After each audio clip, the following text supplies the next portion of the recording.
No more horseplay. Let's go. Ready? 3, 2. I don't like horses. I've never played with them. Mom, go away. I'm recording a podcast. Recording a podcast.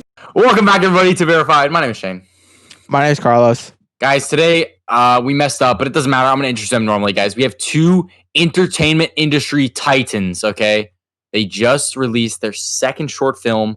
It's called POLLOCK. You should go check it out on YouTube. We'll give you all the information at the end of the interview.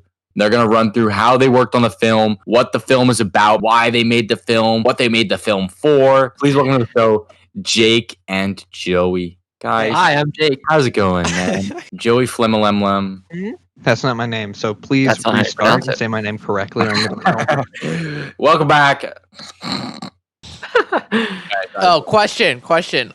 What is the Pollock mystery film? We did it for TSA, which is it's a club. They have a competition in the club to make a 3-minute short. And this time they were like, hey, the theme is mystery.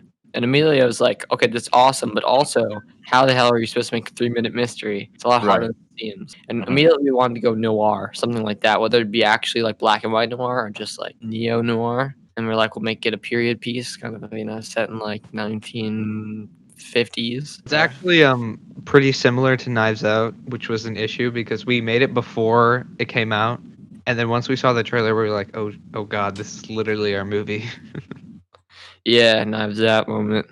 I hate when that happens. During the process of recording, who did what? Now, what the did you guys do the whole time? So, if you watch the movie, you'll see that I was given the credits of director, but I could probably explain that a little bit more. I edited the movie, and we kind of have, I don't know if we could say a tradition of doing this, but we've done it twice, so I guess so.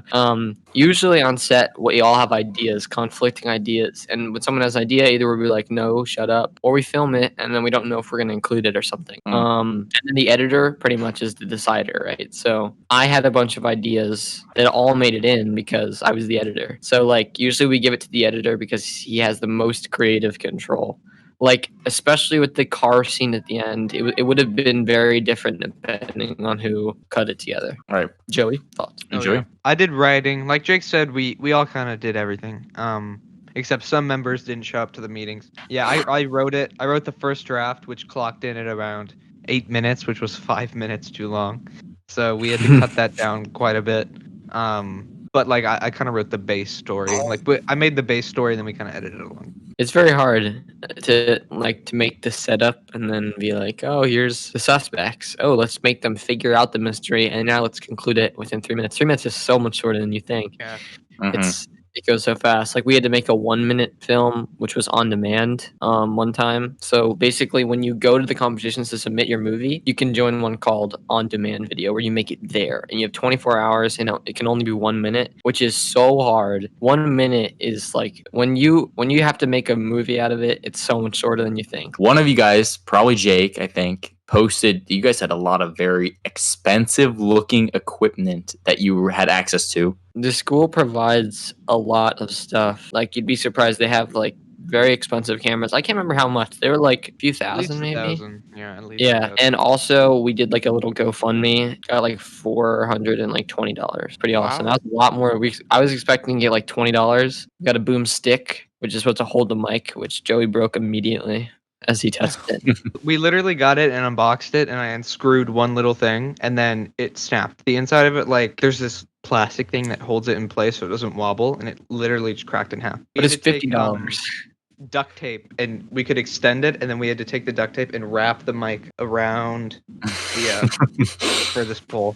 This is not your first video you've done. What did you learn from those, and how did you implement what you learned into Pollock? I feel like a lot. Every video is like significantly better than the other one. This one, a lot of people enjoyed it. I feel like we could do so much better with our next one. Like, it's like you just learn so much. And people always tell you, like, oh, if you really want to learn, go out and make stuff. And it's like, it's so cliche, but it's true. We made one other for TSA, and our freshman year one was the incident report. It was like a mockumentary. At the time, we thought it was like the best thing ever. But looking back, it's like you learn so much, and once you learn the things, you just kind of think, oh man, why didn't we do that in the first place? They were totally different. It was hard to learn from a mockumentary because it's supposed to be a documentary. In terms of progression, like from the first one to the second one, you also get like more ambitious with where you're filming. Like the first one, we only shot in the school, like nowhere else in the school.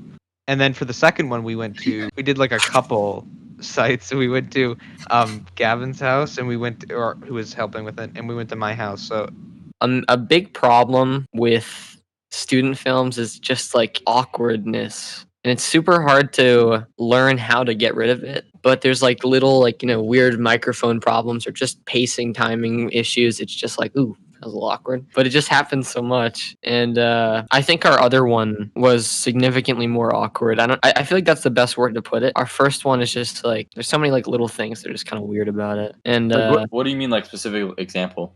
The way you have to record audio, things like that, just sometimes you can end up with like whether it's the editing or just the timing of something, or if you cut to a shot and there's no audio, sometimes it can just seem like awkward. But or like sometimes when you write something, you have a really good idea in your head, and then once you get it onto the video, the ideas kind of change to the point where the theme of the video or like the main punchline is kind of been almost lost. And I think that was a big problem for our first one, because the whole thing was like they're overblowing something that isn't supposed to be being overblowed. He just died of a milk allergy. But then they're like, is it really something that is a big deal? Mhm. But then, I don't know, sometimes when you do something like that, you might make it seem too much, that it actually was a cover-up or something like that. And then we were supposed to do something at the end where the friend is like, nah, it wasn't. But sometimes it just doesn't land right, or you're Right. there perfectly, but yeah, and you don't have time to reshoot. Like you do it once, and then that's it. Like you don't really get opportunities to go back, and because usually some of the awkwardness stems from like we're trying to do a serious thing, and we've got like 15-year-olds who are acting in it, and they're like, sometimes you need roles that have adults in it, but all the adults are busy. I know in the first one we had Mr. Wilson in it, and He did really good, by the way.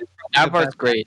I watched it. He was fantastic. Do you guys plan on continuing this in the future? Becoming super big and famous directors, actors? I'm not planning on stopping anytime soon.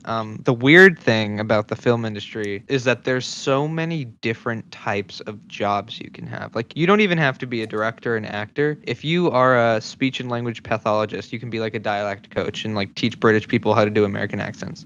You can like do After Effects or editing or maybe even management. Like, you just run the film set. Like, there's so much, and that's part of the reason why they're having such trouble like starting production during COVID, because there's so many different teams of people who need to be on set to work on it. So Right. even if you want to work in the industry, like you don't have to do specifically that. But yeah, I mean, I don't have the problem of not knowing what I want to do. I have the problem of figuring out what I want to do out of everything. Like I don't know. Like some people have no idea what they want to do. I have like 10 things that I want to do. I have to pick which one.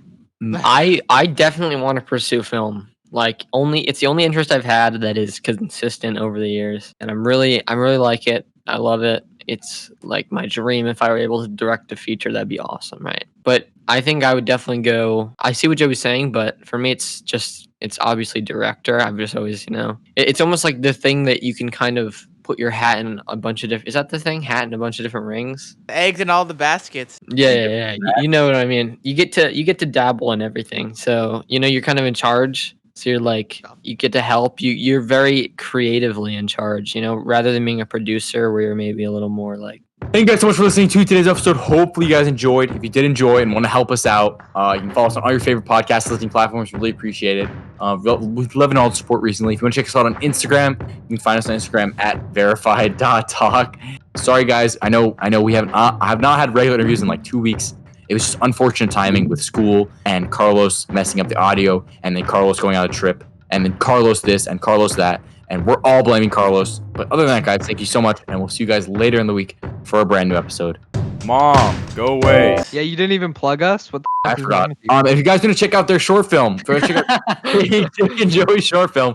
You can find them on YouTube. They're called Just a Movie on YouTube. I'll leave it linked in all descriptions. So you can click that. Millie Rock, film a TikTok, become famous, move to LA. Have fun. Bye. Mom, go away. I'm recording a podcast. Recording a podcast.